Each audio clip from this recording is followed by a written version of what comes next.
Bueno, a mí la teología de la liberación casi me mata. Porque, como miembro de la página editorial del Diario de la Prensa, pues director de la página, uno de los debates que yo sostenía bastante con el gobierno y los teólogos de la liberación era precisamente este tema.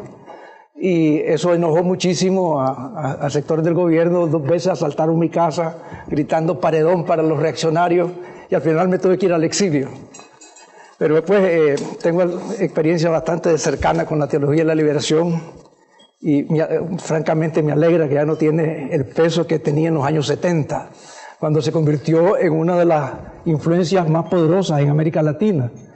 La teología de la liberación fue decisiva en la Revolución Sandinista Nicaragüense de 1979.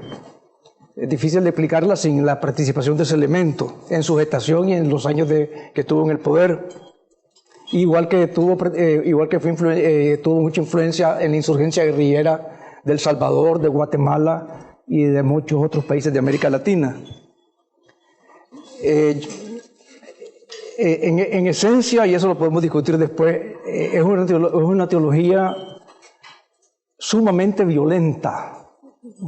Yo diría que es una de las corrientes teológicas más violentas en la historia de la cristiandad.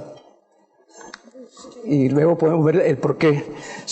La paradoja es que nace como un impulso de amor. Los primeros que comienzan a hacer teología de la liberación son personas que supuestamente tienen una enorme compasión por los pobres y les duele la situación de pobreza y opresión, de miseria que ven en América Latina. Por ejemplo, uno de los sacerdotes que tuvo el papel más activo en promover la teología de la liberación en Nicaragua, le contaba a Silvia que incluso me invitó a un retiro junto con otra persona donde expusieron a los que asistíamos los principios de la teología de la liberación. El retiro no tenía ese propósito, era un retiro espiritual. Pero el mensaje que recibíamos era que Cristo era un revolucionario y que el deber primero del cristiano era juntarse a la causa de los pobres, etcétera, etcétera, etcétera. Este sacerdote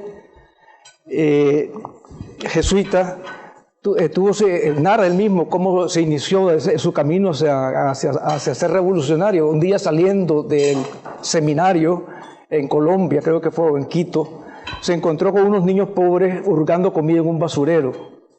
Entonces él sintió un enorme dolor y dijo: esto es insoportable, insoportable, insoportable. No puedo aceptar que haya gente que tenga que vivir así. Como cristiano y como ser humano no lo puedo aceptar. Esto tiene que cambiar. Entonces se metió eso, este sistema tiene que cambiar. Y en cierta forma es una reacción cristiana. El cristiano no puede dejar de conmoverse ante el dolor ajeno y ante el dolor de los pobres. Y es lógico preguntarse en esas circunstancias: ¿qué puedo hacer yo para cambiar esto? ¿Por qué ocurre esto? ¿Es producto de causas naturales, de pereza cultural de un sector de la población? ¿O es producto de un sistema que hace a los ricos muy ricos y a los pobres muy pobres? Eran preguntas legítimas que había que planteárselas y que se planteaban en un contexto además de grandes desigualdades. Uno veía, y todavía se ve, favelas, barrios pobrísimos a la orilla de mansiones, contrastes económicos brutales, y es fácil llegar a la conclusión de que en esa escena hay algo injusto, algo que debería de ser de otra forma. Esa reflexión inicial de algunos teólogos de la liberación en sí era una reflexión buena, natural dentro de la historia de la cristiandad. Pero aquí viene el problema, y es que estas reacciones estimuladas por la sensibilidad social hubieran podido llevar a una indagación bien seria sobre qué causaba el problema, qué causaba la pobreza. Si a mí me duele mucho el dolor de los pobres, lo natural es que yo quiera indagar muy seriamente por qué ocurre eso. Y ver las distintas fuentes, las distintas teorías, analizar países que han salido de la pobreza, etc. El problema es que en lugar de ese tipo de análisis serio, muchos de estos exponentes abrazaron en una forma bastante acrítica grandes sobresimplificaciones de la realidad. En 1971 sale el libro de la teología de la liberación de Gustavo Gutiérrez y comenzó a ser devorado compasión por monjas, sacerdotes, clérigos y gran parte de la juventud. Y usualmente el arranque del argumento, que es el que se presentaba también en los retiros de conversión hacia ese Cristo revolucionario, solía ser Mateo 25, aquella frase, pasaje famoso del Evangelio: yo tuve hambre y no me diste de comer, yo estuve desnudo y no me vestiste. ¿Y cuándo te vimos, Señor, que tenías hambre? Cuando al más pobre, pequeño de los míos, lo que hiciste con ellos, lo hiciste conmigo. Cuando no me atendiste, me golpeaste a mí. De nuevo, hasta aquí no hay mayor novedad. Eso está dentro del contexto tradicional católico y cristiano, que ha sido tan preocupado por las obras de caridad y las obras de beneficencia hacia los pobres. Pero ahora venía un sesgo nuevo. Decía que la caridad no es darle al pobre un pedazo de pan o de limosna, sino salvarlo de las estructuras que lo oprimen. Dios no es indiferente a la opresión. Dios quiere liberarlo no solo de lo que llamamos pecado, sino de estructuras opresivas, que son estructuras de pecado plasmadas en la formación social. Y decía Gustavo Gutiérrez al respecto. Dice: pronunciamientos líricos pero vagos en defensa de la dignidad de la persona son completamente ineficaces mientras no tengan en cuenta los factores causales subyacentes en el orden social. Una línea científica de razonamiento es absolutamente indispensable. Y podríamos decir, estamos de acuerdo. Hablar del pobre y expresiones líricas, si no analizamos los factores que causan esa situación en una forma científica, no estamos haciendo mayor cosa. Hasta aquí la teología de la liberación no tenía nada objetable. Levantar al pobre de su postración económica y social, aunque no agota el mensaje de salvación cristiano, es una exigencia derivada de la caridad. Era razonable, pues, encontrar las razones de la pobreza, las razones de la riqueza, los factores que agravaban la pobreza o la combatían. Lo que muchos de estos inquietos cristianos desconocían es que ya habían pensadores que desde el siglo XVIII habían abordado el problema. Por ejemplo, Adam Smith, cuando él comienza a estudiar la causa de la riqueza de las naciones, llega a la conclusión de que hay ciertos factores que producen prosperidad. Pero esas tesis fueron totalmente soslayadas, en parte por problemas de cierta frivolidad e ignorancia de las élites intelectuales de América Latina. Y por una u otra razón, estos teólogos llegaron a descubrir que era la sociología marxista la que tenía la llave para entender la realidad social y explicarse el porqué de la pobreza, el porqué de las desigualdades, el porqué de la injusticia. Ese diría yo, en cierta forma, fue lo que le llamo el primer fallo de la teología de la liberación. Adoptó una sociología y la sacralizó, y al casarse con esa sociología tenía que seguir la suerte de esa sociología. El otro fallo fue que en su entusiasmo por cambiar la situación social llegó a ser equivalente la participación revolucionaria al seguimiento de Cristo, al punto tal que un cristiano que no abrazaba esa causa dejaba de serlo. Entonces incluso teológicamente interpretaban a Cristo como un guerrillero y exigían a todos los laicos abrazar esa opción política como la única legítima. Eso lo vamos a ver un poquito luego. Pero el hecho, pues, que creo que nadie lo puede poner en tela de juicio, es que la teología de la liberación, a través de sus principales exponentes al menos, abrazó en forma acrítica la interpretación marxista de la historia de la sociedad. Por ejemplo, hay unas citas aquí de Gustavo Gutiérrez que hablan por sí solas. Dice, esta es una cita de él: el pueblo debe llegar al poder si la sociedad va a ser realmente libre e igualitaria.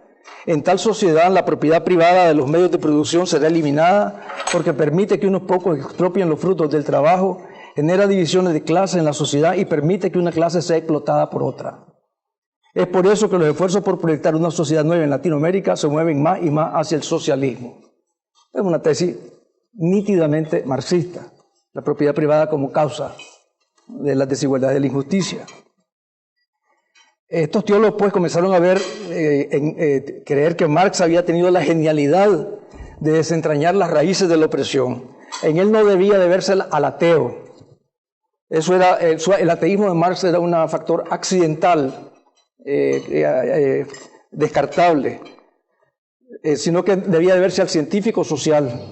Incluso decían de que así como Tomás de Aquino había incorporado a la intelectualidad católica los aportes de Aristóteles, que era un filósofo pagano, así pues los cristianos debíamos de adoptar los aportes de Marx, que era un filósofo ateo.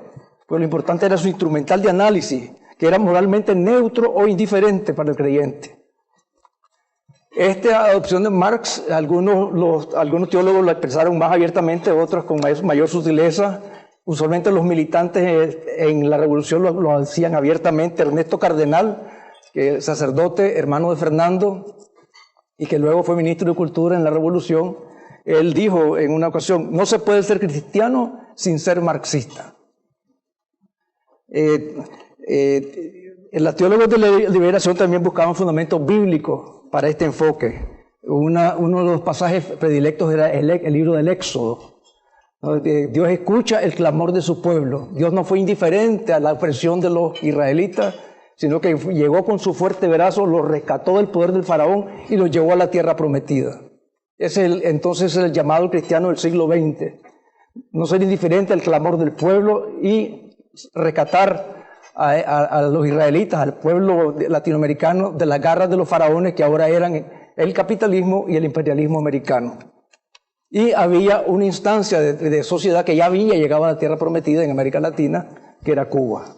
Y así Leonardo Bosch va a Cuba, que se hace gran amigo de Fidel Castro, y el paradigma marxista comienza a abrazarse en forma prácticamente completa, con algunas consecuencias tremendas, ¿no?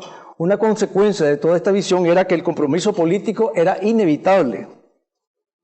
Decía Gutiérrez que sin ese compromiso político concreto, con fuerzas históricas concretas, el amor a los pobres se volvía abstracto e históricamente ineficaz. Evidentemente, pues, entre una batalla, entre el pueblo oprimido en el cual estaba Cristo, en ese pueblo oprimido estaba Cristo sufriente, y entre esa batalla entre los que defendían al pueblo en la revolución contra las fuerzas imperialistas y de la burguesía, el cristiano no podía permanecer indiferente.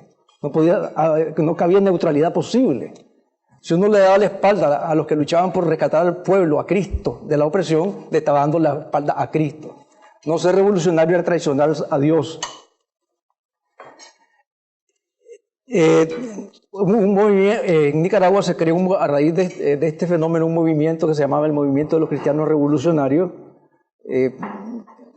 que tenían pues de mentores al padre Fernando Cardenal, Leonardo Bosch y de todos estos teólogos, y publicaron un documento al inicio de la revolución donde el cual decían muy claramente: por eso decimos que ser cristianos es ser revolucionarios. Y un paso más adelante: preferencia por y solidaridad con el pobre de Nicaragua significa hoy día trabajar bajo la guía del Frente Sandinista.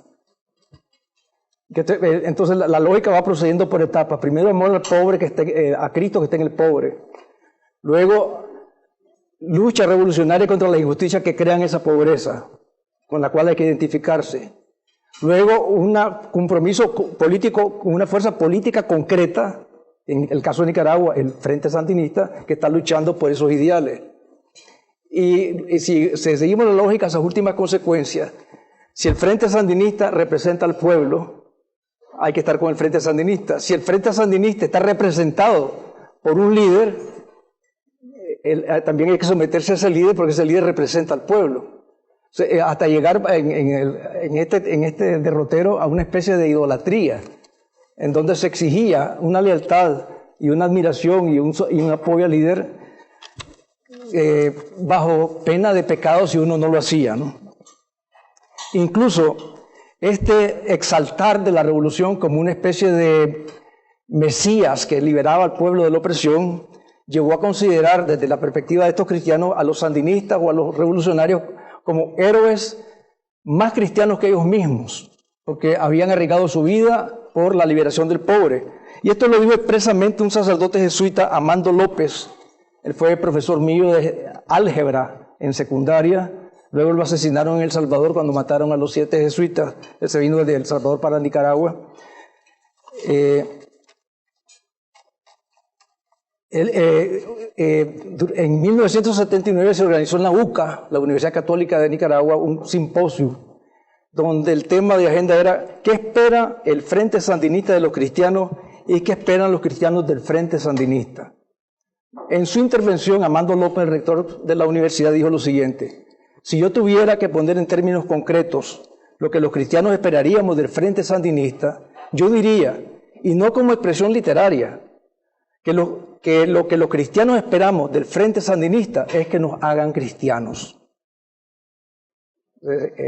Una transformación tremenda, ¿no? Ya el modelo, el arquetipo del cristiano es el revolucionario que lucha armas en la mano contra la injusticia.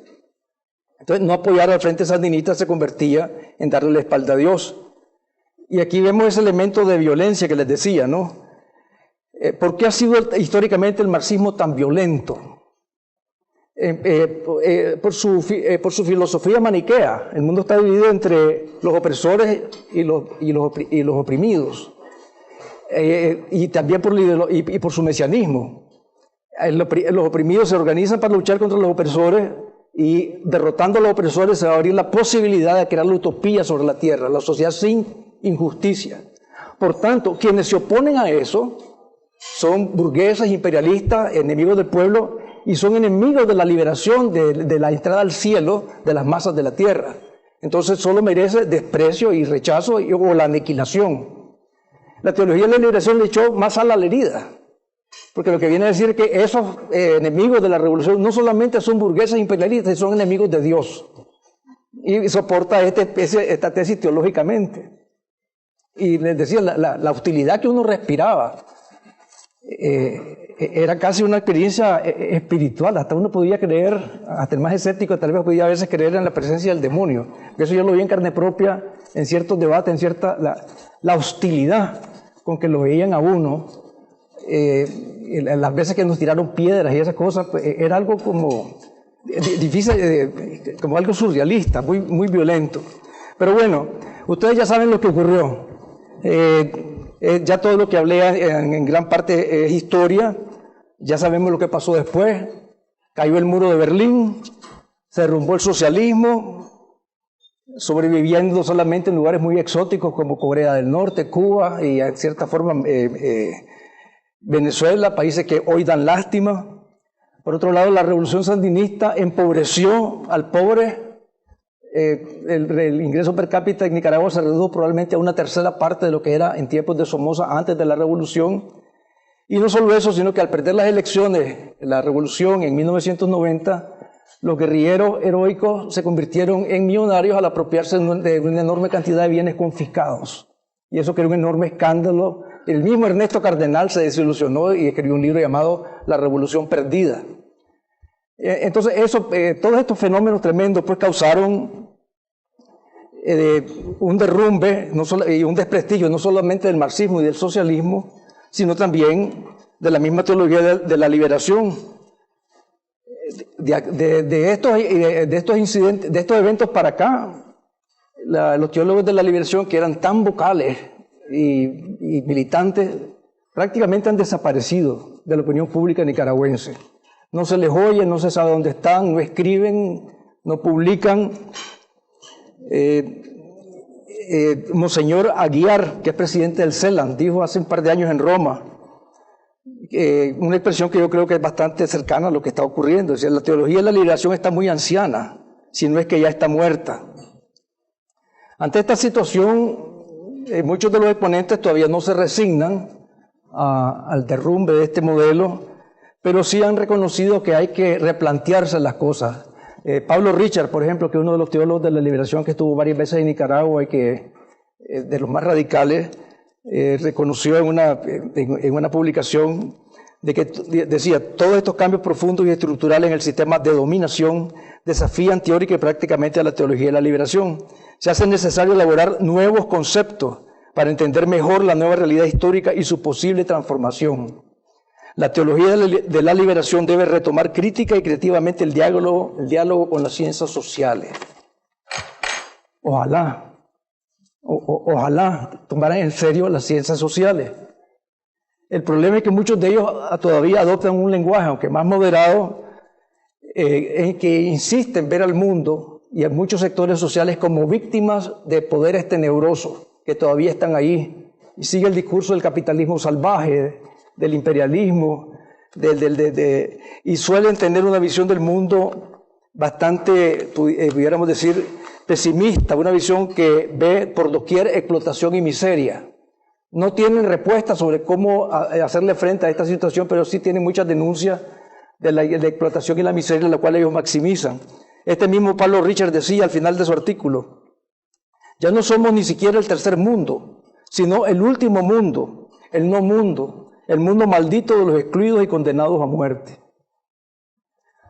Y la verdad es que esta visión pesimista, que a veces salpica incluso a sectores de la iglesia, que no son miembros, que no son partidarios de la teología de la liberación, pero que han internalizado mucho esa tendencia a ser hipercríticos de los sistemas, esta es una visión que no tiene mayor fundamento empírico. O sea, a pesar de que subsisten bolsones de pobreza y de dolor inaceptables, la verdad es que nunca en la historia de la humanidad ha habido el retroceso de la pobreza que se ha experimentado en el último cuarto de siglo, en los últimos 25 años.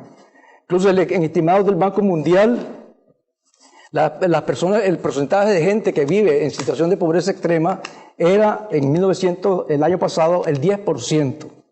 Y calculan que al paso que va eliminándose la pobreza extrema, para el año 2030 ya no existirá en la Tierra. Tal vez es muy optimista, pero la verdad es que si uno analiza los millones que han venido saliendo de la pobreza anualmente, el descenso en la tasa de mortalidad, el aumento en la sanidad, la prolongación de la expectativa de vida, etc., hay razones para sentirse optimista. Han habido no es una época de aumento de la miseria, de la tristeza y la opresión. Con todos los problemas que hay, es la época en que se han dado mayores avances. Lo hemos visto en China, que ha sacado cientos de millones. China y la India han sacado más de 500 millones de la pobreza en 20 años. Entonces, si uno se pregunta, ¿a qué se debe esto? Sería bueno que Gutiérrez, Boff, Richard y todos ellos abrieran los ojos y vieran lo que tal vez es más obvio para muchas otras personas, ¿no?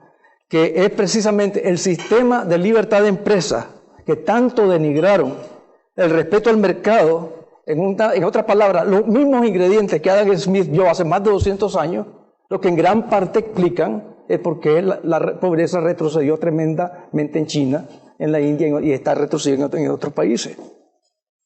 Ojalá porque los teólogos de la liberación, cuya preocupación por los pobres es el último elemento válido, pudiéramos decir, universal, que pueden aportar, observen serenamente las experiencias reales de erradicación de la pobreza y saquen sus conclusiones. Ojalá decidieran romper con los mitos y buscar la verdad que hay en la economía, la verdad que hay en la sociología, la verdad que hay en la historia. Ojalá pues se esmeraran a pensar con claridad. Michael Novak decía al respecto que el pensar con claridad es una de las obligaciones morales más altas del ser humano. Y fue precisamente el no pensar con claridad, el dejarse llevar por mitos, el que causó y ha causado en tantos lugares del mundo enormes tragedias. Creo que aquí estamos en la misma sintonía, en cierta forma. Sabemos que las ideas tienen consecuencias, las ideas malas tienen pésimas consecuencias y las ideas buenas tienen buenas consecuencias. Si los teólogos de la liberación quisieran ser consecuentes en su celo por rescatar a los pobres, deberían de arrepentirse de haber patrocinado ideologías mentirosas y modelos fracasados que, como dijera Carlos Alberto Montaner, son fabricantes de miseria. Ahora, ¿significa esto que el marxismo y el socialismo como sistemas de liberación social deben ser sustituidos por el capitalismo o por el libre mercado? ¿Significa que entonces la sociología marxista tiene que ser sustituida por una sociología que exalta el sistema de empresa libre? ¿Es entonces obligación de los cristianos abrazar o respaldar ese modelo?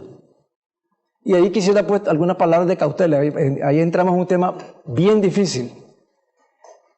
Creo que el cristiano debe tener mucho cuidado ante cualquier alternativa que pretenda sacralizar sistemas contingentes sociopolíticos. Aunque la Iglesia tiene un corpus doctrinal, la doctrina social de la Iglesia, donde reivindica conceptos importantes como la propiedad privada, la subsidiariedad del Estado, el derecho a la iniciativa económica. La mayoría de las conclusiones que hay sobre temas sociopolíticos, sobre políticas económicas, etcétera, deberían de considerarse como temas opinables, donde caben distintas posiciones o matices, sin que pueda exigírsele al cristiano la adopción de una u otra en nombre de la fe. Un caso reciente para aterrizar un poco lo que estoy diciendo en algo bien concreto. La encíclica, por ejemplo, del Papa Francisco, Laudato Si. Esta encíclica tiene un elemento muy valioso, que es la gran preocupación por el abuso que se hace de la ecología del planeta. Un enorme dolor moral ante un tema que donde motivar a todo, hay que cuidar al planeta y hay que conservarlo. Pero al analizar qué causan los problemas ecológicos y cómo se pueden remediar, incurre en temas opinables, que no es bueno los fósiles porque contaminan, que son bien debatibles. A juicio de mucha gente muy seria, ahí está equivocado en muchas cosas. Y es el problema que muchas veces tienen la iglesia y los cristianos, cuando el cristiano puede opinar lo que quiera, el laico, pero cuando ya la iglesia como tal bendice una opción política concreta, entra en terreno movedizo, muy peligroso. ¿Dónde está la línea? ¿Dónde está la frontera? Es un tema bien difícil. Recuerdo una vez que me molestó leer que iban a hacer una represa en el Perú y el obispo de Lima se manifestó en contra y hizo un movimiento en contra de la represa en el Perú. Yo me hacía la pregunta, ¿qué tiene que decir un obispo sobre esto? O sea, estos son temas que le competen a los laicos. Tal vez tiene la razón, tal vez no la tiene, pero ya poner la iglesia detrás de algo tan concreto como una represa es algo que ocurre, sigue ocurriendo y es una peligrosa tendencia de la iglesia a entrometerse en áreas opinables. Y la otra observación que quería hacer, y con esto termino, es sobre el segundo error de la teología de la liberación. Y esto es lo más importante, la segunda observación. Y es que no podemos confundir la liberación o la promoción económica o social con la redención que trae Cristo. O sea, las ciencias sociales pueden dar pistas para mejorar la existencia material y temporal del hombre, pero nada más. La salvación o liberación que trae Cristo se mueve en un plano mucho más profundo. Implica liberación del pecado, de las ataduras del error, de la ceguera que proviene de la falta de fe. Y es una salvación que ofrece al rico y al pobre. Puedes estar totalmente libre de presión económica y estar necesitado de salvación. Ambos la necesitan. Y esta salvación que ofrece es su invitación a seguirlo a Él como camino, verdad y vida para caminar tras sus pasos aquí en la tierra y llegar después a la verdadera tierra prometida, que en la perspectiva cristiana es la patria eterna, está fuera de este mundo, sin descuidar la importancia de la casa temporal. Pero bueno, eso básicamente era el comentario con el que quería cerrar. Hola, buenas tardes, gracias por la invitación. Y ya tuve oportunidad de hablar un poquito con Humberto acerca del tema. Y precisamente yo hice una investigación hace 2 años, comenzamos esta investigación sobre cuál había sido el método de captación de los jóvenes en Guatemala a la guerrilla. Realmente eso es algo que sucedió en 1960 hasta 1980, pero lo principal era entrevistar a las personas que todavía estaban vivas para saber qué es lo que les había llamado la atención y cómo los habían captado, porque una guerrilla, sin gente no existe la guerrilla, pero los jóvenes tuvieron un papel protagónico muy especial en este asunto. No solamente en este asunto, sino que la década de los 60 se caracterizó por muchas revoluciones, principalmente en Europa, y también pudimos ver que también los jóvenes protagonizaban movimientos tan extremistas como el movimiento hippie, o luego vimos a un Luther King tratando de buscar por los derechos raciales en Estados Unidos. También vimos una primavera de Praga, en el 68 y también los eventos que surgieron con los jóvenes en México antes de que fueran las Olimpiadas de 1968. Entonces, cuando platicamos con todos ellos y precisamente en el tema de la teología de la liberación, resulta de que uno se preguntaba por qué jóvenes de diferentes sectores sociales del país podían haberse unido en una causa común llamada la guerrilla y que provoca una guerra de 36 años. Cuando empezamos a analizar qué es lo que había sucedido, resulta de que coinciden históricamente y por casualidad muchos factores, como lo es el Concilio Vaticano II, que comienza a platicarse desde el 62 hasta el 65, surge la teoría de la liberación y también surge la reunión en Medellín, Colombia, en 1968, donde, como ya lo explicó muy bien Humberto, la idea era de que se tenía que liberar a los pobres de la opresión de los grupos que los estaban oprimiendo. Entonces, en Guatemala, para organizarse, surgió históricamente también de que se abre las puertas a que los misioneros extranjeros, se invita, de hecho, el Papa Juan XXIII invita a todas las misiones extranjeras a que por favor vayan a una labor pastoral a Latinoamérica. Y desde Castillo Armas abre las puertas para que vengan todos estos misioneros extranjeros a Guatemala.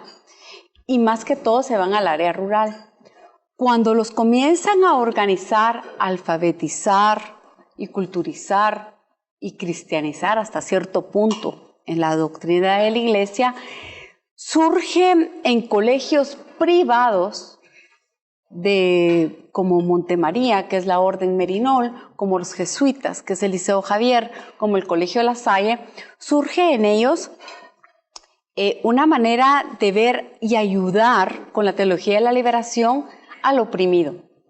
En los mismos colegios se empieza a capacitar a estos jóvenes y se les invitan a, como dijéramos, a varias actividades extracurriculares de los colegios donde se reunían, porque la teología de la liberación no puede ir desligada de la comunidad de eclesia de base, que eran las comunidades de base. Estas comunidades de base, por ejemplo, para ponerlos en contexto, en Guatemala había una en la zona 5. Entonces, los alumnos del Liceo Javier, que por lo general estaban en quinto bachillerato, o Montemaría, Belga, Asunción, iban a estas comunidades donde se platicaba de temas cotidianos. Pero ya al final de estas pláticas surgía la idea de cómo iban a combatir al mundo opresor de esta gente que estaba en el área rural. En el caso de los colegios que tenían magisterio, lo que se hizo fue invitar a las alumnas en la época de vacaciones, que es de noviembre, diciembre, a ir a los lugares como Jalpatagua o ir a Huehuetenango, Quiché, San Marcos, esos principales lugares para que fueran a alfabetizar a la población allí. Pero en estas comunidades de base se hacía una capacitación social y esta capacitación social tuvo el apoyo de Acción Católica en Guatemala. Entonces Acción Católica fue como la amalgama de todos estos grupos para que todos juntos pudieran llegar a ayudar a estas comunidades indígenas. Cuando llegaron a estas comunidades y las alfabetizaron y las entrenaron, pudieron ver que a través de los jesuitas que estaban organizados en Santa Tecla, en El Salvador, 3 sacerdotes llegaron a organizar todo lo que era el área del Quiché. Entonces, en esta área comenzaron a capacitar a los líderes de las comunidades indígenas que posteriormente llegarían a ser parte del CUC y todas estas organizaciones que después ya Mireya nos ampliará más ese tema. Pero el punto es de que todos ellos tenían una causa común. Como iban a educar a estas personas, también surge un punto importante, y es que todos ellos iban con la idea de enseñar en la pedagogía del oprimido. Y la pedagogía del oprimido había surgido en Brasil, Y esta pedagogía instaba a que el oprimido no podía salir de este estado a menos que entendiera por qué había sido oprimido y también que había que educar no al pueblo, sino con el pueblo. Esa era la ideología que llevaban todas estas personas que iban a estas comunidades. De estos grupos de la teología de la liberación, de Acción Católica, de los grupos de los misioneros extranjeros, todo este grupo se llega a unir con jóvenes de los institutos públicos de Guatemala. Y entonces ya empiezan a recibir otras pláticas de capacitación, una capacitación donde se formaba la conciencia social de cada uno de ellos para que de esa manera el Cristo, como decía Humberto, Cristo no era el Cristo en el cielo, sino que era el Cristo del oprimido en la colonia de Castañás. Era el Cristo oprimido del niño que vivía en la limonada. Ese es el Cristo real, el cual nosotros tenemos que llegar a quitar a esa opresión. Finalmente, llega un momento que, como decían varios de los jesuitas que entrevisté, que se vieron en una encrucijada, porque al mismo tiempo de que ellos eran sacerdotes, les decían que tenían que tomar las armas para defender cristianamente a todo este grupo. Y esos fueron momentos difíciles en los cuales cada uno tomó su propia decisión. Independientemente de esto, el grupo que se juntó en Quiché y Huehuetenango, en un punto culminante de esto es en el 67, cuando varios grupos ya tenían este grupo que se llama Cráter, y ellos han decidido tomar partido completamente con la guerrilla y forman el Ejército Guerrillero de los Pobres, posteriormente ya en México. Pero en esas vacaciones del 67, las jóvenes y jóvenes están todos reunidos alfabetizando en una finca, cuando en ese momento pasaban la frontera de México porque estaba muy cerca. Y un grupo de jóvenes decide pasar la frontera de México y nunca volver. Por lo tanto, los padres llegaron a este lugar a recoger a todos sus hijos y resultó que varios ya no estaban porque se habían ido a México. Y luego vuelven a ingresar a Guatemala ya a través del EGP. Pero la base de todos ellos, cuando empieza esta formación, obviamente era marxista-leninista, la formación que les empiezan a dar en estas comunidades de base, y entonces cuando le dan ese matiz de que es un deber cristiano, obviamente hay una justificación. Entonces dicen que ellos se sintieron impulsados a que la lucha que ellos iban a realizar era justificada y al mismo tiempo era cristiana. Como podrán ver, aquí hay unos niños reclutados por algunos de los sacerdotes que estaban en Quiché, niños de 14 años. La edad que tenía Jesucristo cuando se quedó en el templo. Esta era alguna de las consignas que se tenían en esa época. Yo las conocía porque precisamente estudié en el Colegio Montemaría, el Colegio de las Monjas Comunistas, como decían todos en esa época. Teníamos dentro de nuestro lenguaje usual la concientización, el manejo inteligente de las masas. Estas eran algunas de las personas que fueron monjas del Colegio Montemaría. Abajo, del lado izquierdo, está Sister Maura, que fue mi profesora. Está dentro de las mártires del Merinol, porque ella fue muerta en el 2 de diciembre de 1980 en un combate guerrillero contra el ejército de El Salvador. Y después del terremoto de 1976, mis compañeras de clase, como una que está por aquí, estábamos en el colegio y nos invitaron a participar a un proyecto de servicio a la comunidad, al cual yo no pude asistir, pero todas las de mi clase se fueron, unas se fueron a Huehuetenango, otras se fueron a San Marco, y las que estaban en Huehuetenango pues presenciaron cabalmente la presencia de muchos campesinos que llegaron a reunirse a la parroquia donde ellas estaban dando alfabetización como un proyecto de la pedagogía del oprimido. Ellas tenían que dar alfabetización porque la pedagogía del oprimido tiene 3 pasos, que es la alfabetización, la concientización y la liberación. La pobreza es el caldo de cultivo para la revolución. Eso era lo que aprendíamos todo el tiempo.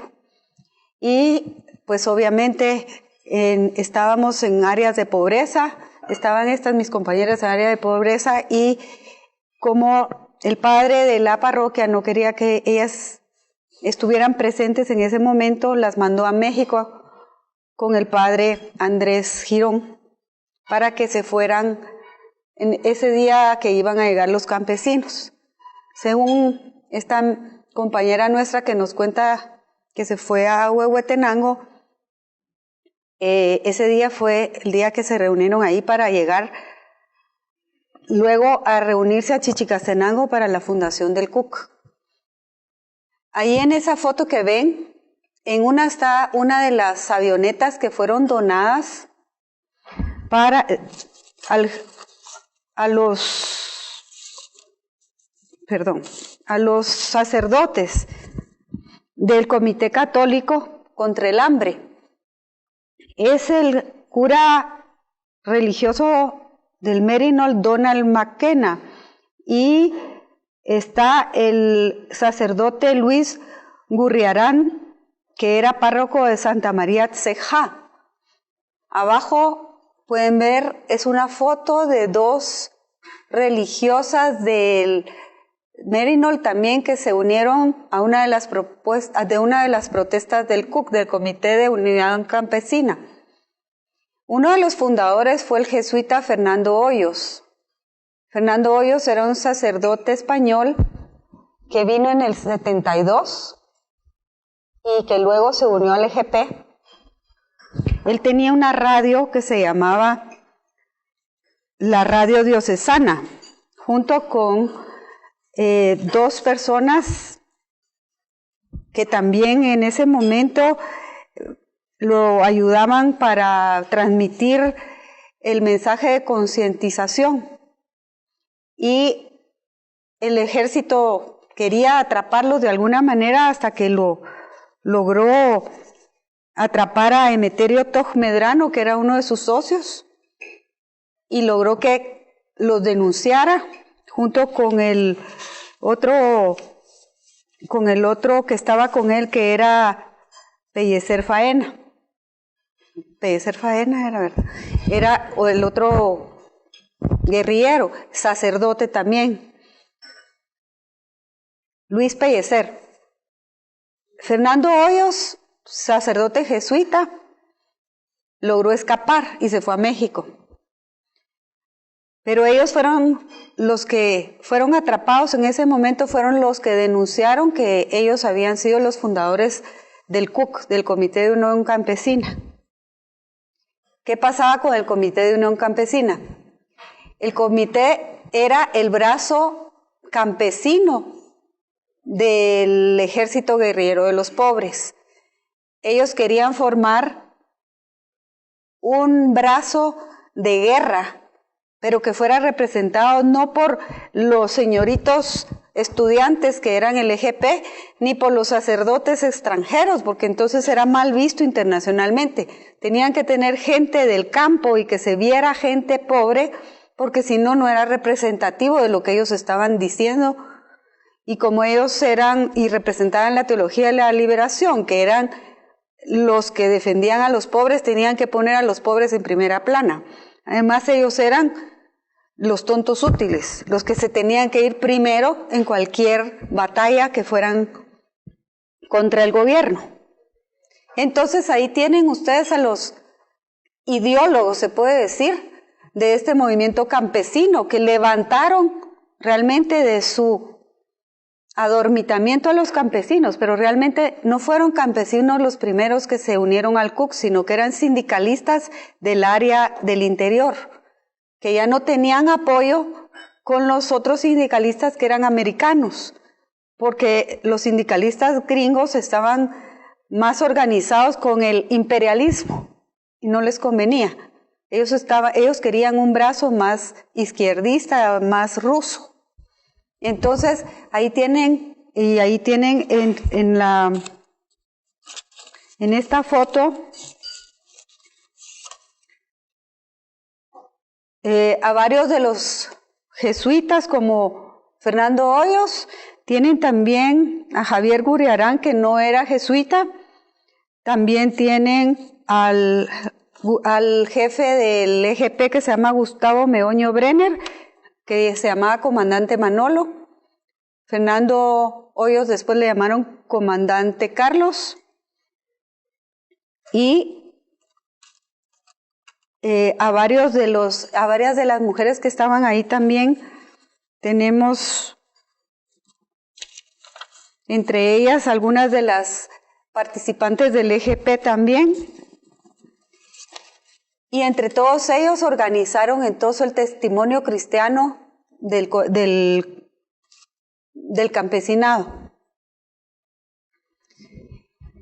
Una de las consignas era que el fin justifica los medios, porque como estos pobres eran oprimidos, entonces estaba justificado que podían odiar, mentir, robar, destruir, violentar la ley, aterrorizar a todo el mundo, matar y manipular cualquier información. Y todo en el nombre de Dios. Porque según Leonardo Boff, donde no hay ningún miedo, no habrá tampoco ningún valor necesario para vivir. Ahí tenemos fotos de algunas de las monjas que agarraron las armas, que era uno de los errores de la teología de la liberación, irse con medios violentos. Y ahí es donde nosotros entramos realmente a ser víctimas de la teología de la liberación.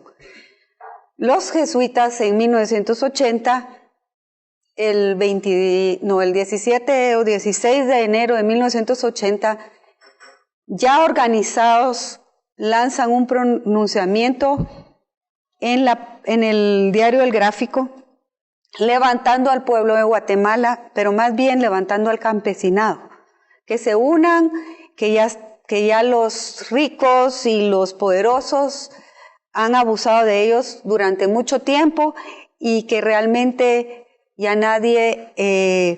ya están todos hartos de la situación y que es momento de que el pueblo se levante. Inmediatamente la gente se siente indignada y les dice que por qué se tienen que estar metiendo en política si la situación ya está caótica y ya estamos en un conflicto interno, que por qué se está metiendo a hacer política con la sotana puesta si ellos tienen la autoridad de Dios en las manos y que entonces solamente están creando un conflicto más fuerte. La prensa misma se une y todos los periódicos les dice que hay un repudio total a lo que están haciendo, tanto en el interior como en la prensa. El 31 de enero, esto es lo que sucede. Los campesinos del Cook, enardecidos de odio, ocupan la embajada de España. Los responsables fueron los ideólogos, por supuesto, y el embajador de España que participó yendo a platicar con los españoles que estaban en el interior. ¿Y qué pasa? Una bomba molotov. Primero los campesinos agarran rehenes en la embajada de España. ¿Y a quiénes agarra? Pues lamentablemente se encontraba mi padre entre uno de los rehenes. Mi padre había sido un abogado internacionalista y como tú pues tenía también un doctorado de la Universidad de Pensilvania, había sido una persona intelectual, había estado luchando toda la vida por su país, era un pacifista. Él, su primera obra escrita había sido escribir sobre el pacifismo. Toda la vida se trató de luchar por Guatemala, por el derecho internacional. En sus escritos se puede ver que lo que le interesaba prácticamente eran los crímenes y luchar contra el terrorismo. Incluso después de la guerra hizo un tratado sobre el genocidio que lamentablemente después manipularon. luchó por Guatemala en la Corte Internacional de La Haya y realmente cuando pudo él luchar por los derechos civiles de los guatemaltecos, siempre en un Estado de Derecho, siempre que defendiendo la ley, porque siempre bajo la ley y bajo la paz, en medios pacíficos, él siempre trató de que, incluso en el Instituto Indigenista, abogó por los derechos de los indígenas. Como pueden ver, fue miembro del comité del Instituto Indigenista. Pues sí, no fue una persona indiferente a los problemas sociales que existían en Guatemala. Sin embargo, estas personas que quisieron acelerar la revolución para que todos los guatemaltecos entráramos a la lucha de clases y establecer una pobreza para todos como Cuba, para vivir en un estado de pobreza general, provocaron una gran masacre. Hubieron 37 muertos calcinados a causa de la ocupación de esa embajada. Ahí está mi hermano tratando de apagar el fuego, porque el fuego vino por dentro. Y mi hermano fue el testigo, porque estuvo ahí lo pueden ver, está en el balcón. Y después han tratado de manipular la información de miles de maneras, diciendo que fue la policía la que tiró el fuego, que el ejército estuvo ahí.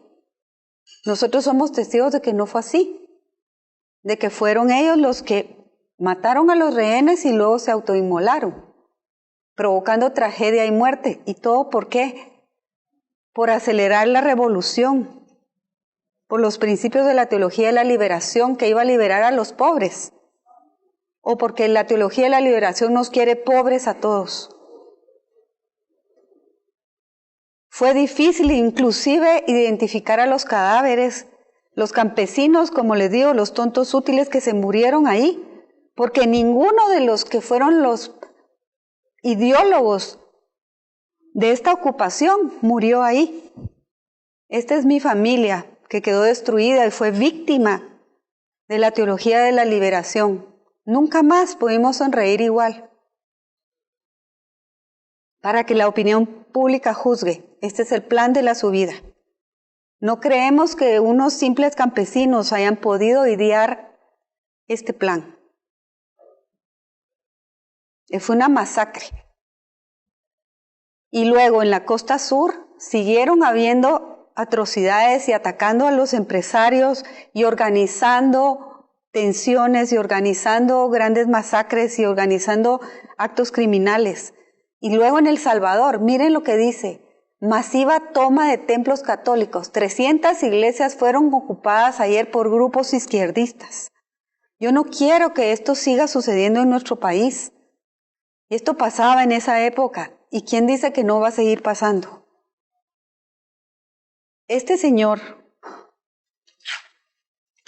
es uno de los agentes de la KGB que luego de la Guerra Fría, él se salió del sistema de...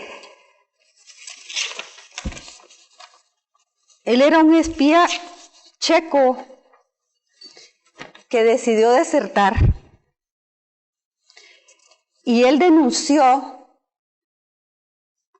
a todos los rusos que participaron en la creación de la teología de la liberación y denunció a la ACI Prensa. Y esto lo recogí en un espacio donde ustedes lo pueden ver. Ahí puse, me parece, donde pueden encontrar ustedes esta información.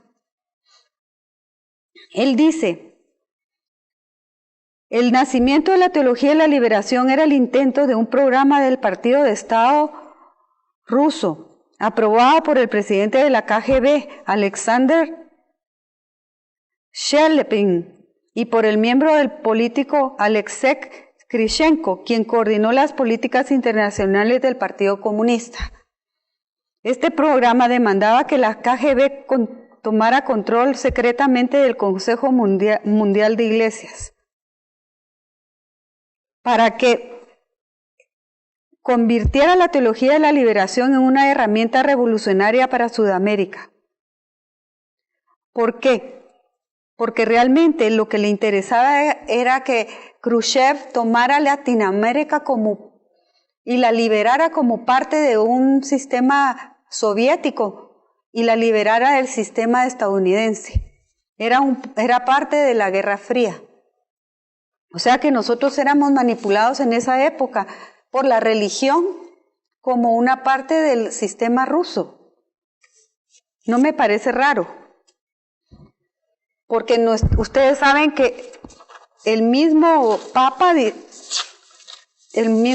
dijo que la teología de la liberación estaba bastante influenciada por el comunismo y que era un sistema muy diferente de lo que dictaba la doctrina cristiana.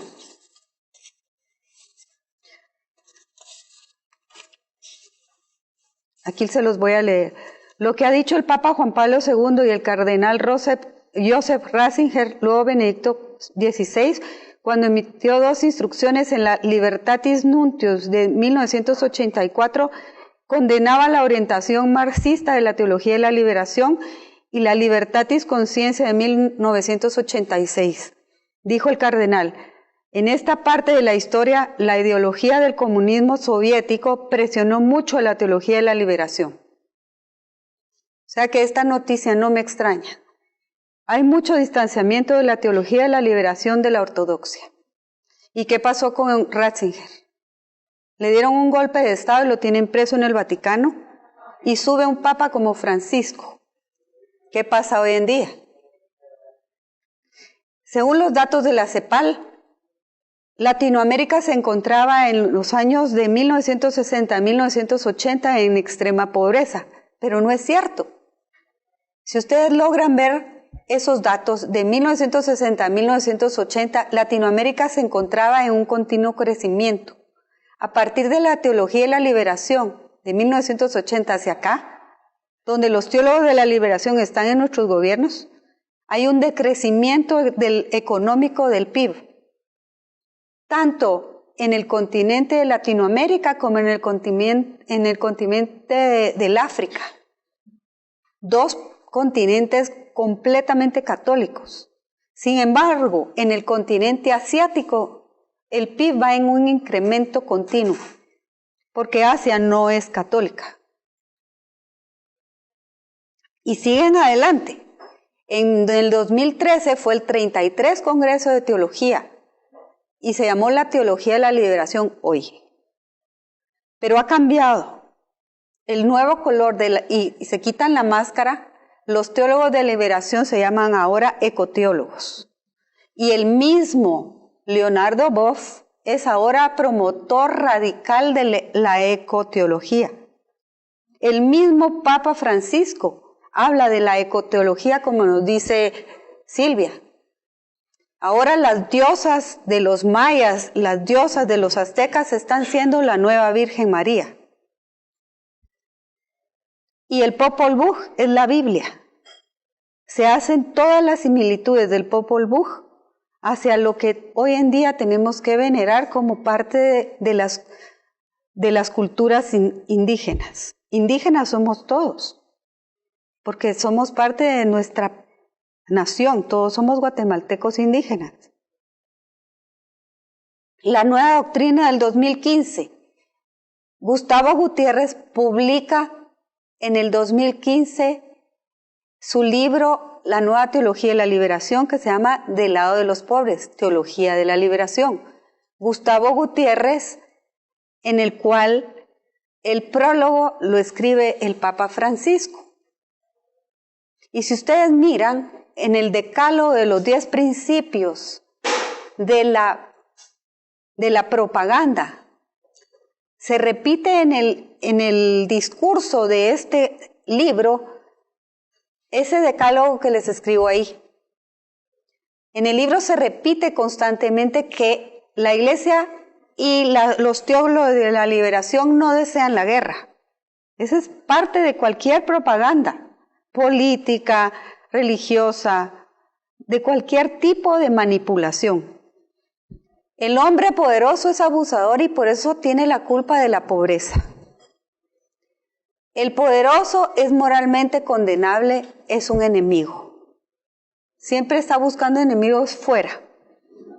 Su intervención es noble y sus intenciones son buenas. Por supuesto, se tienen que poner como ovejas, aunque sean lobos. Esta es una guerra justa, Dios nos apoya. Los intelectuales les apoyan, el enemigo usa armas prohibidas, todas las personas que dudan son traidores o son víctimas de la propaganda del enemigo. Como decía el licenciado, los pobres son más numerosos que los ricos. Por lo tanto, hay que destruir a los ricos porque la ciudad de Dios es una ciudad de pobres. Todos, para eliminar las clases, tenemos que ser todos pobres. La riqueza es mala. Ahora, yo solo me doy cuenta que la teología de la liberación no ha desaparecido, señores. Y por tanto no desaparecerá la violencia y el asesinato. Ojalá que no podamos repetir lo que yo tuve que sufrir, porque no se lo deseo a nadie. Y espero que estas personas no sigan usando el nombre de Dios para cometer sus crímenes.